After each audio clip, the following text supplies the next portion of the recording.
What if you knew the truth behind her sweet smile? Ever wondered if that enchanting smile directed at you contains hidden code? What if humans evolved sophisticated deception mechanisms that operate beneath conscious awareness, turning some interactions into elaborate psychological chess matches? Let us dive into an absurd yet fascinating question. What if we could scientifically decode the micro-expressions that reveal when someone is secretly thinking you an absolute fool? Imagine for a moment that human facial expressions are essentially quantum packets of information. Tiny tells that briefly collapse into observable reality before disappearing back into the superposition of social politeness.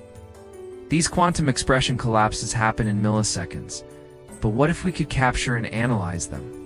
Researchers at the fictional Department of Evolutionary Psychology and Deception Studies at MIT have developed what they call the Dushan Falsification Index, a method for measuring the precise muscular incongruities that emerge when someone is smiling at you while simultaneously thinking you spectacularly gullible. The science is surprisingly complex.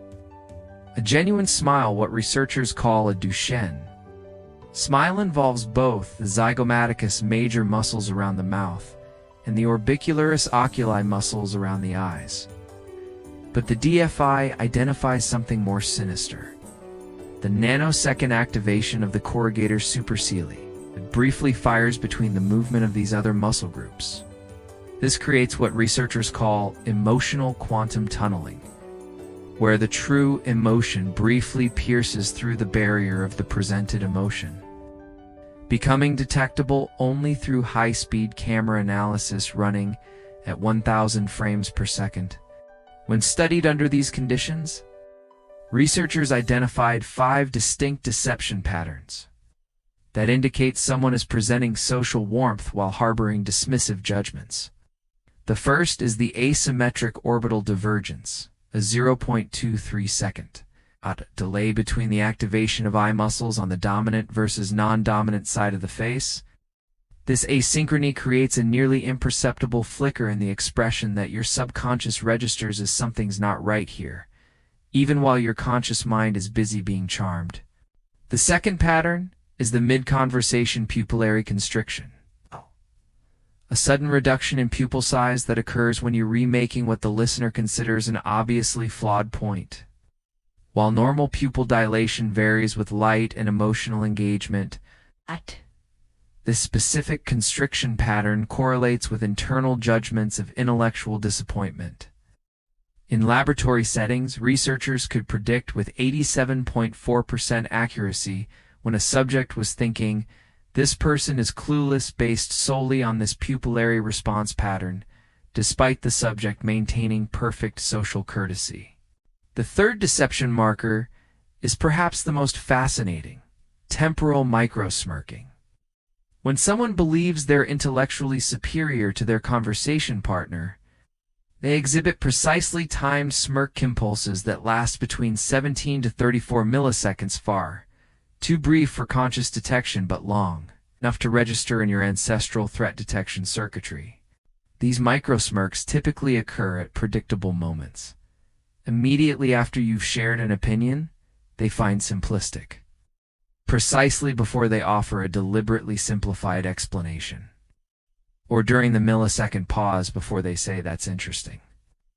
The fourth pattern involves something called gaze triangulation anomalies. When genuinely engaged in conversation, humans follow a specific eye movement pattern, creating a triangle between your left eye, right eye, and mouth.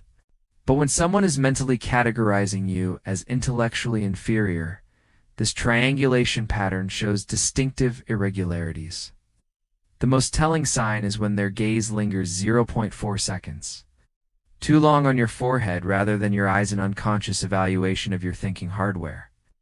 That dates back to our evolutionary past when forehead size was incorrectly associated with cognitive capacity.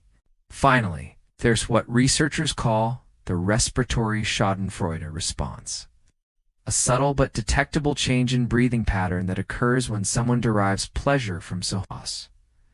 watching you misunderstand something they've deliberately presented in a confusing way. This response includes a 15% increase in inhalation volume followed by a delayed exhalation essentially. They're breathing in your confusion like it's a fine wine, savoring it before continuing the conversation. What makes these deception patterns particularly insidious is how they operate alongside seemingly positive social signals.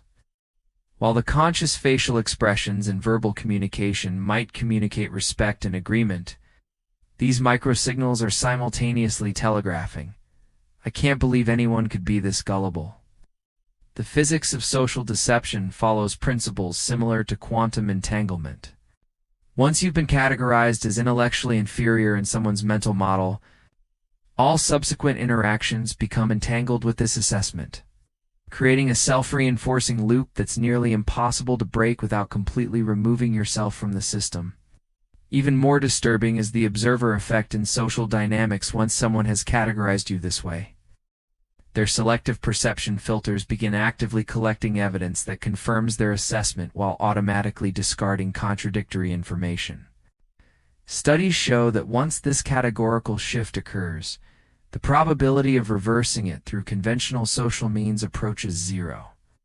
The person could witness you solving complex differential equations while simultaneously translating ancient Greek, and their brain would simply file this under an interesting anomaly rather than updating their core assessment. But here's where the science takes an unexpected turn. Neuroscientists discovered something remarkable when studying these interactions through functional MRI scans. The people most likely to engage in this kind of secret, dismissive categorization are those with the highest levels of insecurity in their own intellectual standing. The contempt response functions as a neurological defense mechanism by mentally positioning others as intellectually inferior. Ow. They create temporary relief from their own deep-seated fears of inadequacy. It's essentially cognitive self-medication through social comparison. This creates the fascinating paradox at the heart of these interactions. The more intensely someone is secretly judging your intelligence, the more likely it is that they're haunted by significant doubts about their own.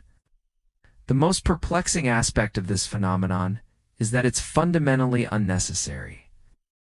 Research into collective problem-solving consistently shows that diverse cognitive approaches, even those that might seem incorrect within certain paradigms, often lead to more robust solutions than homogeneous expert thinking.